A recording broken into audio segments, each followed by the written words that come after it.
In the stillness of the Argentinian countryside, under the vast star-speckled sky, there exists a light that floats just above the ground, bright and unnatural, glowing with an otherworldly hue. To those familiar with the legend, this is no ordinary light.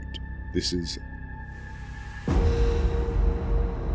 La Luz Mala, the evil light. Those who follow it are rarely ever seen again. A phenomenon whispered about across generations, La Luz Mala. A warning, a lure, a ghostly remnant of what lies beyond the veil of life and death. La Luz Mala is not just a trick of the mind. It's a tale told under the breath by the gauchos of Argentina and Uruguay, farmers and villagers alike.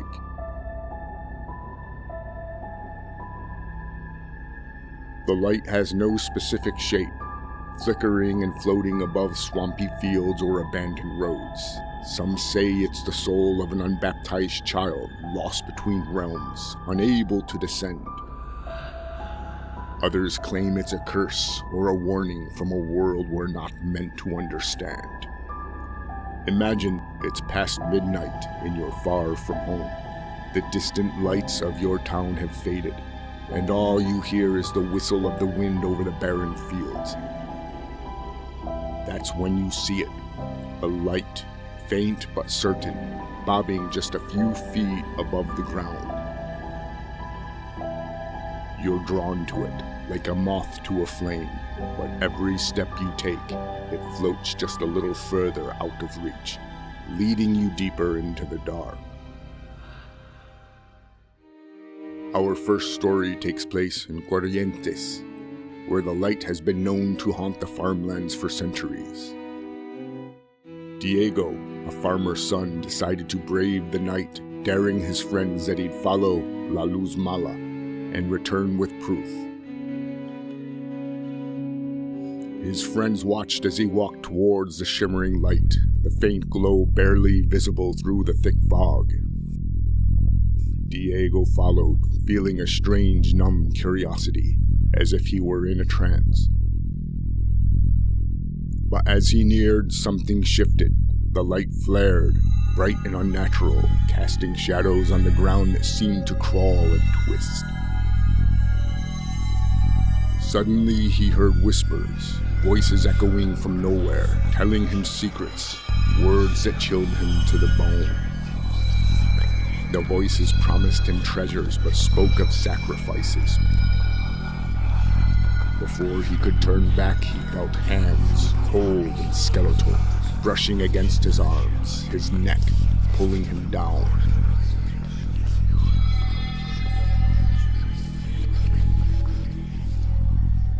Diego's friends found him the next morning lying face down in the dirt, his eyes vacant and his hair white as snow.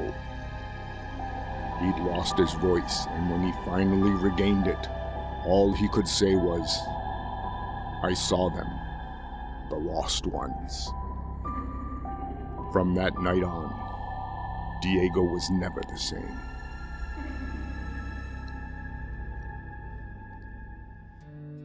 In the provinces, tales of hidden treasures guarded by La Luz Mala are whispered in hushed tones, and every so often someone dares to seek it. There was once a wanderer named Tomas who believed he could outwit the curse. With nothing but a shovel and a bottle of rum, he set out in the dead of night, tracking the faint blue-green glow flickering in the distance. He followed it to an old abandoned cemetery where graves stood like silent sentries under the moonlight.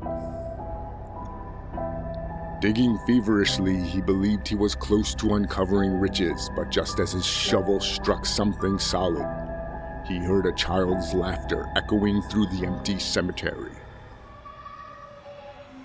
He looked up to see the light changing, splitting into multiple orbs, each one growing a face, ghastly and pale, their mouths open in silent screams. He dropped his shovel and ran, but the lights followed, relentless, whispering his name. Tomas was found days later, his body frozen in a look of terror, his fingers bloody from clawing at the ground as though trying to escape something only he could see.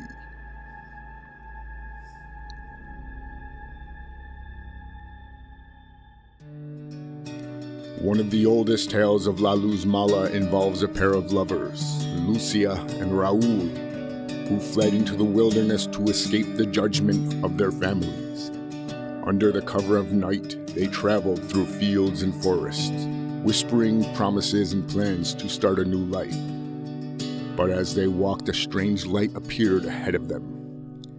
Thinking it was a guiding light to lead them to safety, they followed it hand in hand. But as they walked, the light grew colder, dimmer. The air thickened and the stars seemed to vanish from the sky. They became disoriented, and Lucia felt an overwhelming chill. She looked at Raúl only to find his face pale and his eyes unseeing.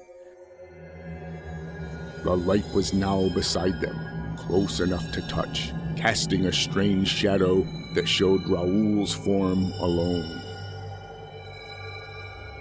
Lucia screamed as Raúl faded before her eyes, as though he were sinking into the ground, becoming one with the soil, while the light grew brighter, taking his place.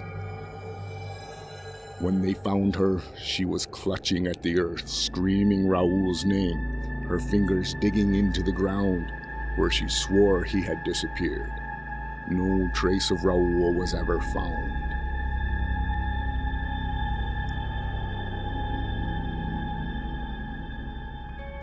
But what does La Luz Mala mean to the people of Argentina and Uruguay?